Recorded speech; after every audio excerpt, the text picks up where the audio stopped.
Greetings, and welcome to the Power of Vintage. These computers and hard drive on this table all have a few things in common. Number one, they're all old. Number two, they are a varying shade of beigeish, grayish 1980s and 90s awesomeness. And number three, they all had or have a SCSI drive within them, a mechanical SCSI drive at some point in time in their history. Actually, the SH204 actually had an MFM drive within it. Really weird story. It's a ASCI to SCSI to MFM conversion thing, but it can use, the important part is it can use a SCSI drive. And so today we're going to do a world premiere unboxing on this channel of this, which is a BlueSCSI drive kit, and we'll do the soldering of it live on camera. We'll see if I screw things up. I've built a few of these in the past. This will be the first time actually trying to do it on camera. All right, let's get to it and see if I don't mess.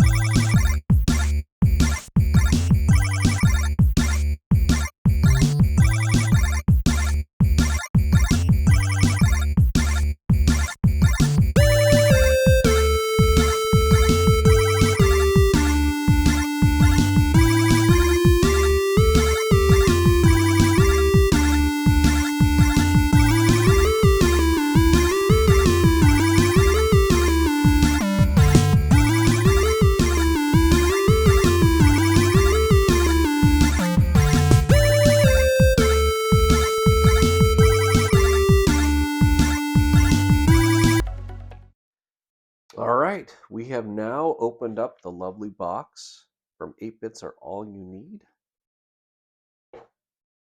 And this is the BlueSCSI version 2 kit to be assembled. I'm actually real excited in order to build this myself. We'll see how it pans out. As you can see, there's a lovely set of instructions over here. This is great. I've been able to get this to work in a couple different scenarios, but I still need some more. So what you have here is you have obviously the BlueSCSI board itself. I can zoom in a little bit more. I have a bunch of tools in order to make this happen, various different soldering tools and such. We have some stickers. We have a few headers, pin headers. We have the SCSI connector. We have the power connector, the bird connector. We have the Raspberry Pi Pico. There's a little mount that'll be helpful, 3D printed mount that I can use as well. And as I said, bunch of pin headers. Let's get started. All right. First and foremost, first things first, we got to get the pin headers for Raspberry Pi Pico split up in the right place. I like to just do this to see which number it's at rather than counting it manually. That way I can just snip it off and see what we got here. All right. Boom there. Boom there. We're good. All right. Let's get started with Pi Pico. It's first and foremost. And what I'm going to do is I'm just going to set it in. We'll put the pins in here, slot them in as they would go, just to make sure that everything fits in perfectly. There's a lot of different ways in which you can do this to steady this up, but this is a nice simple way to make it happen. All right, let's get started. All right, let's get the soldering iron ready to go. Let's see. Yeah, let's go with a finer tip. A lovely little pine sill. This works great. She really like this soldering iron. I've had gone through a couple over the time I've been soldering, and this one's a pretty nice one. It works nicely for me. All right, let's zoom in.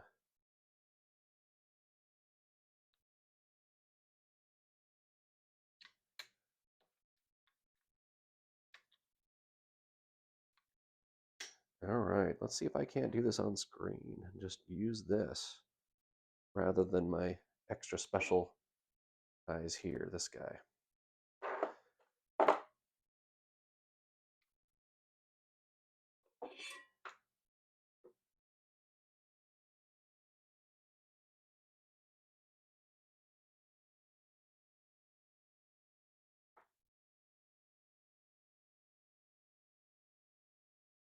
Hmm.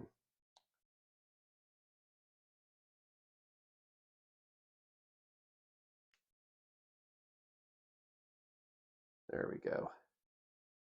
Everything's working. Oh, my soldering iron's being weird. Something's going on here.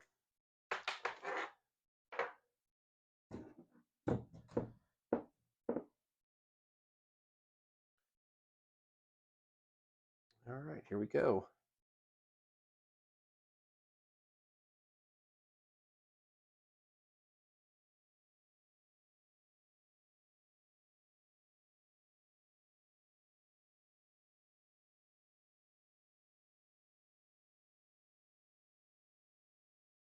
Actually, let's shift you over. You see the whole thing. I wanted to get both ends. All right, there we go. Got both ends on that guy.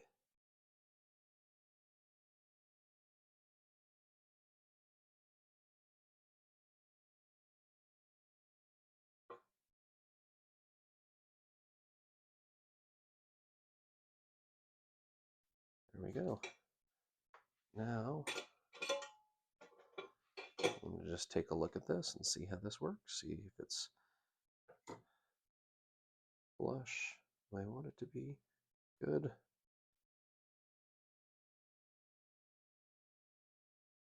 On both sides. We're good to go. All right. So we'll just take that out and we will finish soldering the rest of the way here. Both sides all the way.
Boom. One side down. One side to go. This is a relatively easy kit to work with. Like I said, these build together pretty easily. And they're relatively easy to get set up. All in all, this is a fun process. You know, if you look at the price between an fully assembled one, and one that's a kit, it's not that different. I actually get the kit more so, not because of the cost difference, because I actually like to do this. This is fun for me to do. Makes me feel like I had a bit more of a hand in actually making this work and getting it set up.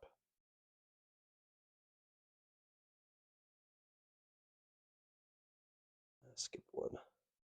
There we go.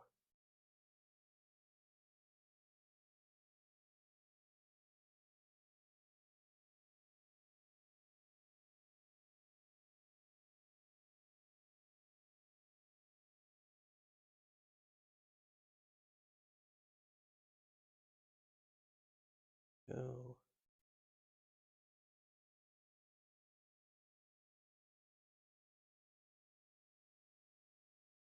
All right. Let's just take a quick look.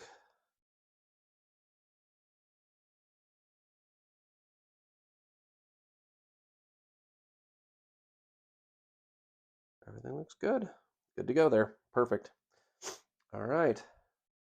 Next step, I'm going to solder this in place, back on the board itself. Let's just see here. Let's get you back in place. Boom. There we go. And this time, pick one side. All right. That side, and then pick the opposite. I like to do that. I think it's a good approach. There we go. And just take a look up top.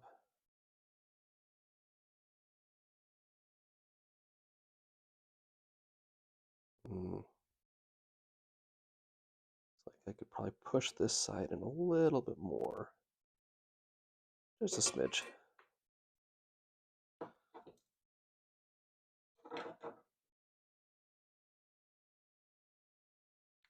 There we go. Perfect. It's all in place now.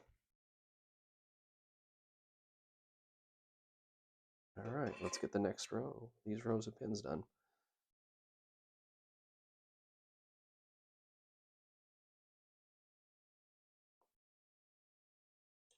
I find this doing it vertically like this makes it a little easier for me.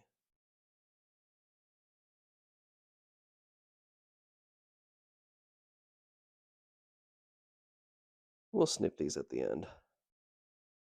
Probably don't have to, but I think it will be cleaner.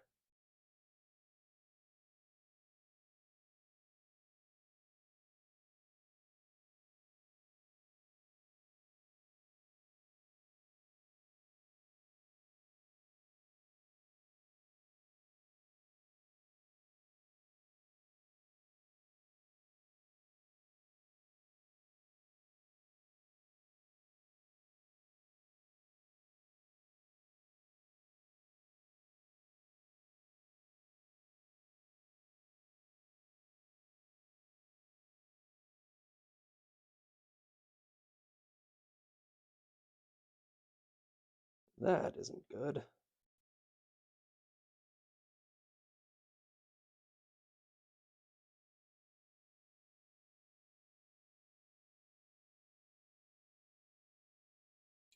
We'll work on a few of these over here. There we go.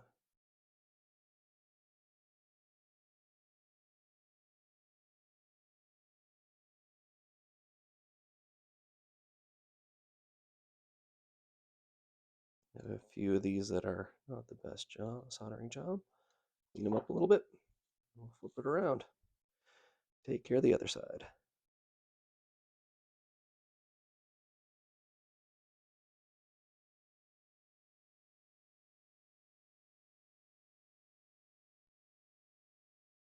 Adjust that slightly. No, that's not good.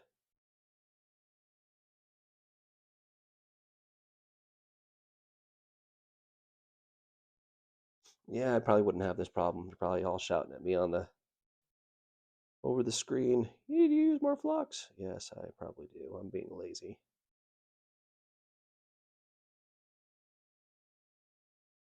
I'll take a look at it after the fact. Yeah, I probably have some. Here's a.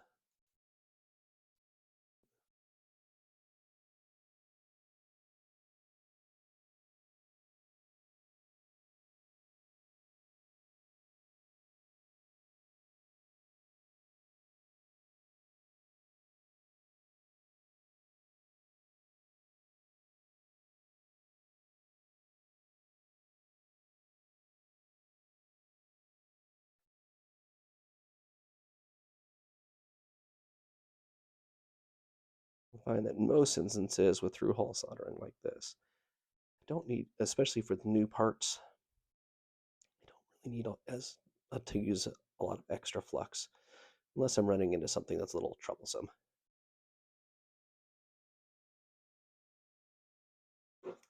All right, let's take a quick look. Yeah, there's that guy right there. Looks a little funky. this guy right there. And yes, I did have the flux ready to go for exactly this reason.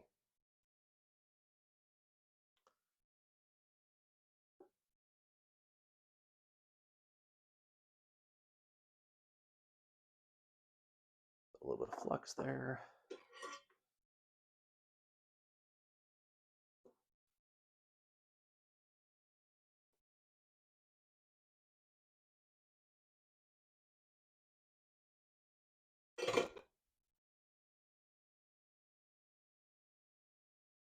All right.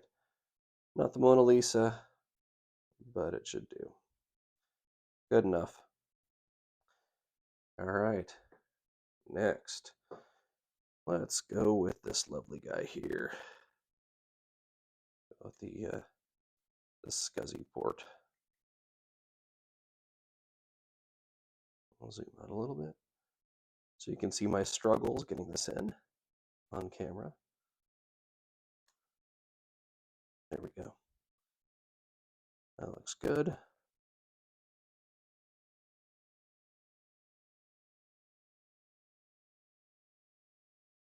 We'll get the pin headers on last is what my goal will be.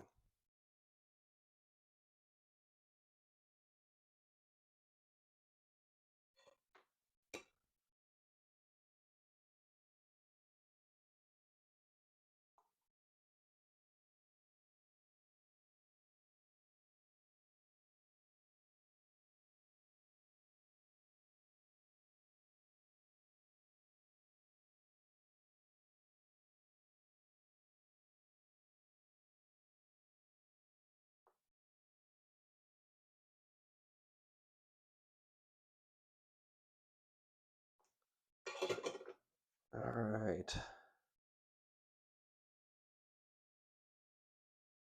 does that look? Well, looks good to me. All right.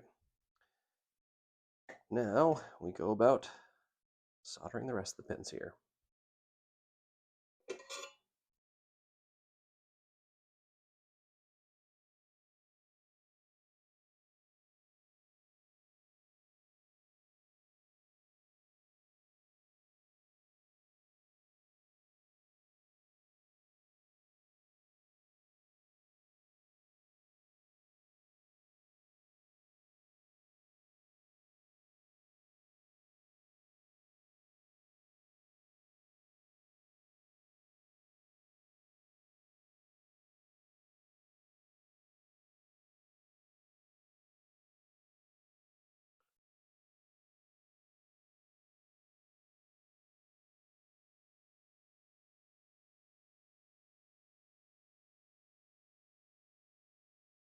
A little more there.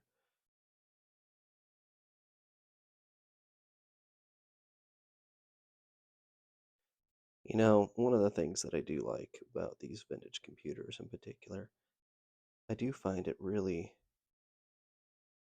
the fact that building, making, fixing, in my mind, is the most enjoyable part of working on these old computers. Playing games on them, running software, benchmarks, etc. That's fun, that's great and all, but really it's the work in getting these things built up that I really find is the most rewarding.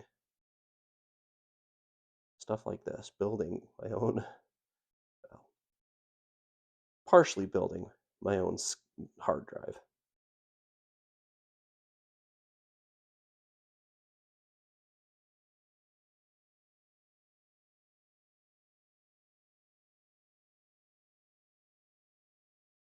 Some of the computers that the vintage computers that I really enjoy the most are those that were the hardest to fix. I have an Amiga 600 that was an absolute nightmare to get working. I bought it used from an older gentleman. I'll tell the story later on when I introduce that computer. But an older gentleman here in the area from actually a Craigslist listing. And he had taken great care of it. Unfortunately, it had suffered from capacitor issues, right? And so it worked fine when I first brought it in. When I first opened it up, I literally touched one capacitor and it fell off, right? And there was quite a bit of damage from capacitor leakage on the board itself. Long story short, some pads pulled, or lost rather, to some other damage. Actually had some issues with the sound at one point in time. Let's see, how does that look? See if it focuses. But at the end of the day, I was able to get it working. And the most rewarding part is when I finally switched on the audio and the music sounded flawless with the Amiga test kit. That was a great feeling. That was super fun. All right. Let's set this guy on. All right. I do have some blue tack that'll help with the pin headers. Just gotta find it. It's in here someplace. There we go. The blue tack, that's been used quite a bit, but hey, it's still tacky enough. It's actually not quite blue tack, but it's white tack. But it performs the same function. Just holds it in place long enough to get a good solder on it. There we go.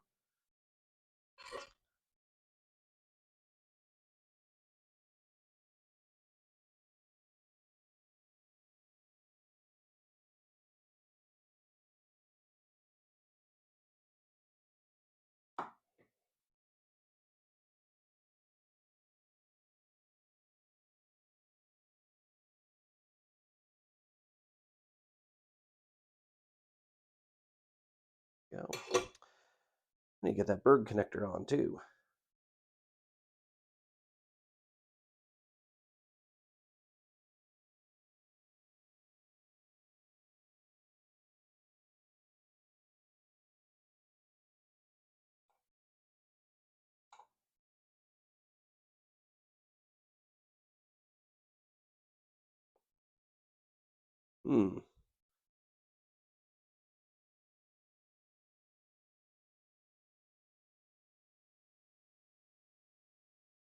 That's interesting.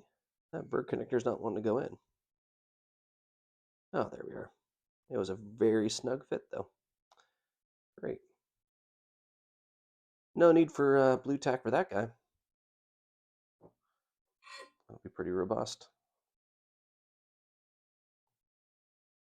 Can't tell by now, I like to do things a certain direction.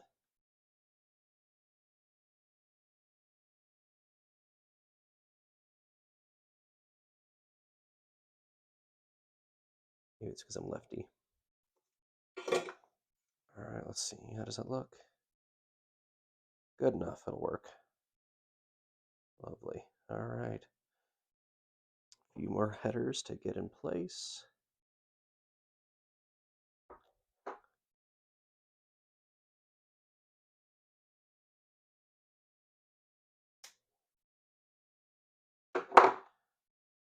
All right. Let's get this guy here.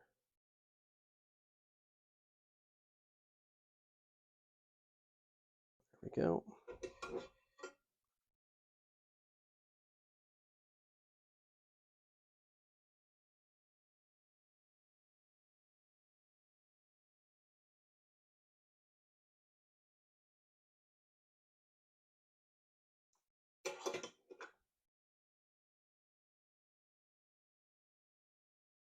There we go. Looks good. Yeah, it's leaning a little bit. It'll be fine. It'll be just fine. These two pin headers here. These are actually pretty important. Especially, I believe there's a, if I recall correctly, these have to do with the termination. And they made a difference when working with the Atari ST versus the a Mac version of it, a Mac install.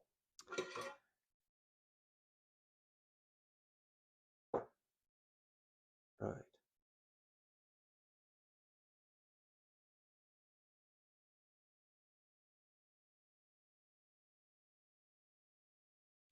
All right. I think I got it all done. There's these extra 3-pin headers right here. I need to figure out if those need to go anywhere specifically. Be right back.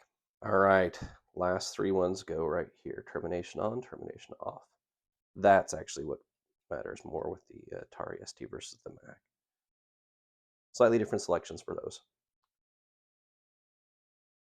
All right, we'll talk about that more as we talk about installing for the various different use cases for these guys.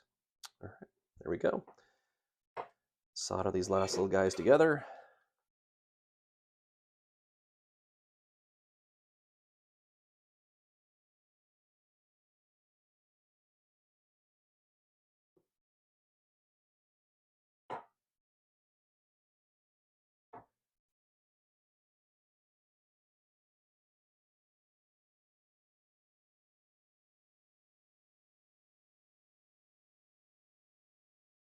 There we go. BlueSCSI, pretty much done. Is it pretty? No. Will it work? I think so. All right, next step is getting this ready to install. All right, we'll go to the desktop now. Record some of the SD card preparation work. All right, the next step that we have to do is we have to create a hard disk image that we put on the SD card. The way I'm going to show here is by using Mac OS and specifically in a Macintosh. So in the Macintosh, you will open up a terminal window. You'll enter in the following command, the dd if equals /dev/0, etc., etc., etc. With the BS equals 1M equals 1 megabyte per unit with a count of 1,000 units. That would mean approximately 1 gigabyte. You need to have a title of some sort. I like hd0.hda. You have to have .hda as the suffix there in that case. You then execute that command, and once that command is executed, the file will typically be in your root documents directory, and you can just copy that over to the SD card. It's as simple as that. All right. All right. So there's plenty of guides on how to use a BlueSCSI with Macintosh computers, which I do extensively as well. But I have yet to see one looking at an Atari ST kind of hard drive solution. So let's get to it. Now we need to open up this hard drive.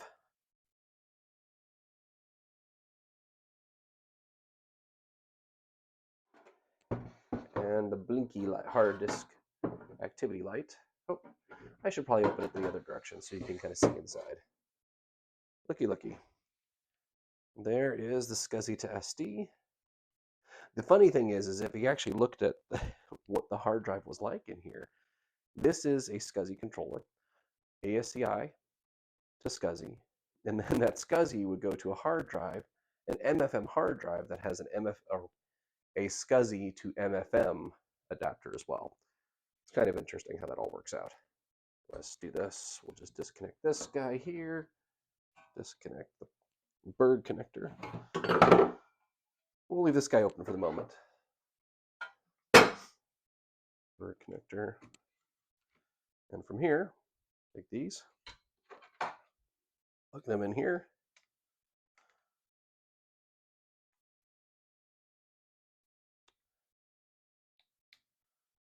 All right, and where is that? There's the anti-static bag. Grab you. We'll just kind of stick you inside the anti-static bag for the time being. Keep things from shorting out or doing anything funky. This is high tech. Future me here. This was a problem I had with the SD card, and I went in circles for a very, very long time, wondering why things weren't working. There was a nice flashing light on the Raspberry Pi Pico that was trying to tell me that what I was doing wasn't going to work, but I didn't notice it. And so I spent a lot of time going in circles, swapping jumpers, doing all sorts of garbage here. And I'll talk a little bit more about it in another clip once I finally figured this out. All right, now we go for the Mega STE and show you that it really can work. A BlueSCSI can really work with Atari STs. It may not work with everything. So your mileage may vary, as mine has, as you can tell. All right, the hard disk drive is in this separate enclosure, which is kind of interesting. It's kind of an interesting design that they have here. I actually really like the look of this design. It's not just your typical beige box. I do like the pizza box of the original Mega ST, but this just has a little more pizzazz to it. All right, so there's a little flathead screw that is here that I'm going to use to loosen up or to open up, release the hard disk enclosure location.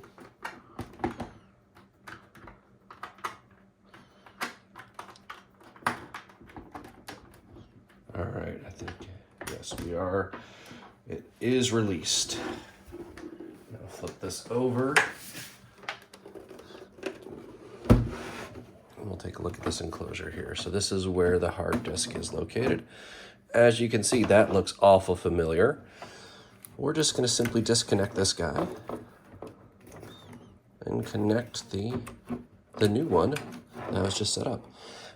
I also added a nice little LED here. This is a nice setup here. Really enjoy it, as I mentioned earlier. It works great with this guy. All right, as you can see, this is the new one, not the old one. The recently set up one with a brand new hard disk image set up on it. And hopefully I didn't corrupt anything while messing around with the 1040 ST and the external hard drive. All right, we're just gonna lay you there as I hook up everything else. There we go, monitor, power, keyboard, and I will hook up a mouse now. All right, it's just a pain in the butt to hook up mice to the underside of a 1040 ST.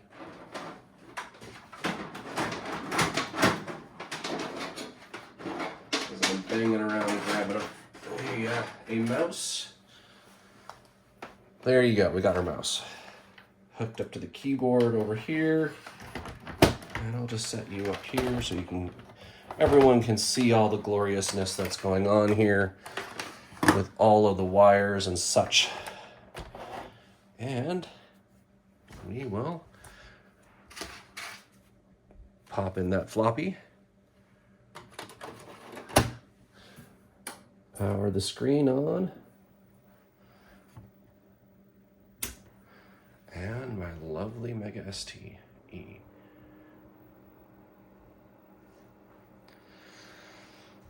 Different boot screen, obviously, because this is TOS 2.06. Skip past the RAM test.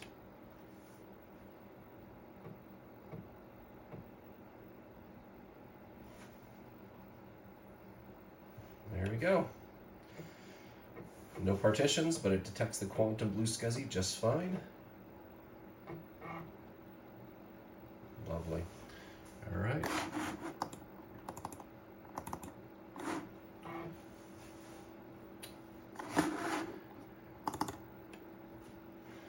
HD driver utils. You've already seen this a few times fail before. This time, I promise it will work. These are famous last words, but hopefully these are not last words in this case.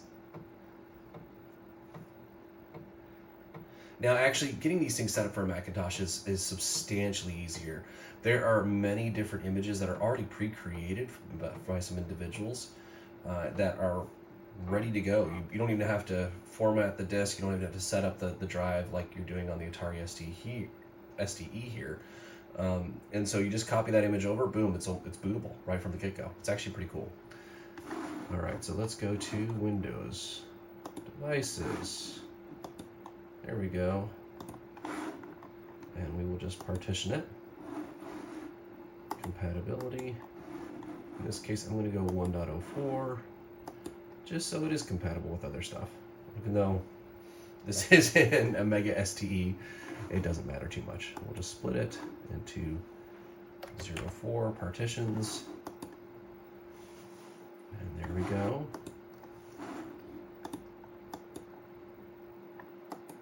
sure? Yes, I am sure. And you've seen these responses now, but they should work. There's one more step that needs to take place before, and really a couple steps.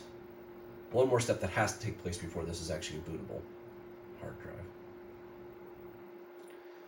We're still booting from the floppy. As you can see, there's drive C, D, E, F now that are partitioned in place. We need to make one of these bootable. Using HD driver, can go to the floppy disk, HD driver utilities, utility, whatever you want to call it.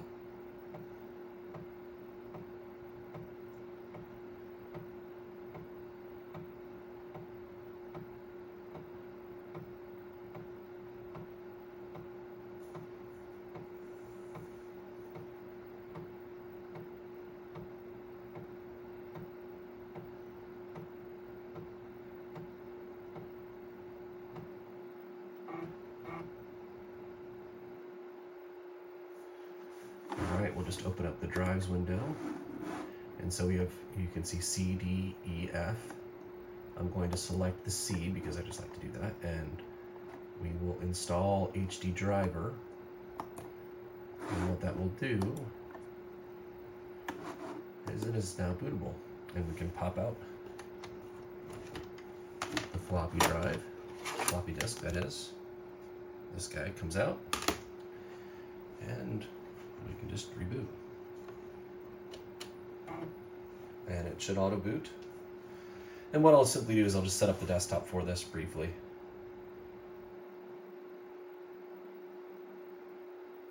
And it auto boots.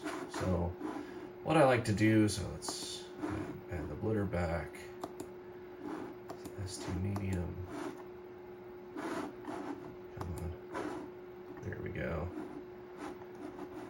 Install the devices, so now it has C, D, E, F, and we'll just save the desktop. And now we can reboot it, and we'll boot right to this and detect all, or have all 4 drives installed, have the blitter installed, as well as be in medium resolution. Nice and simple. There we go. All right.